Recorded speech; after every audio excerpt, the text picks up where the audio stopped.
పెళ్ళంటే పప్పన్నాలు కామన్ కదండీ! అలా మా అక్క వాళ్ళ పెళ్ళప్పుడు మా బావ వాళ్ళ ఇంట్లో పప్పన్నాల ప్రాసెస్ అయిపోయిన తర్వాత మా రిలేటివ్స్‌ని ఎలా పెట్టారు భోజనాలని అడిగితే, అన్ని ఐటెమ్స్ బావున్నాయి కానీ ఒక రైస్ ఏంటో డిఫరెంట్‌గా ఉంది.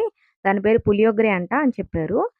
కొంచెం టేస్ట్, కలర్ కూడా డిఫరెంట్‌గుంది. మాకేమో నిమ్మకాయ పులిహోర, చింతపండు పులిహోర అయితే తెలుసు. ఇదొక ఐటెమ్ ఉందని అస్సలు తెలీదు.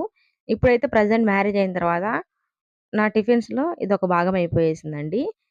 ఇక దీని ప్రాసెస్ వచ్చేసి నార్మల్‌గా కడాయిలో కొంచెం ఆయిల్ వేసుకొని పోపు గింజలు, కరివేపాకు, 2 ఆనియన్స్, 2 పచ్చిమిర్చిని సన్నగా తరిగి వేసుకోవాలి. ఇవి కొంచెం వేగేటప్పటికి సాల్ట్ యాడ్ చేసుకొని, ఈ పులియోగరె మిక్స్ వేసేసుకొని, లో ఫ్లేమ్‌లో ఒక 2 మినిట్స్ ఉంచుకున్న తర్వాత, ఒక నిమ్మకాయని ఇలా పిండేసుకోవాలండి.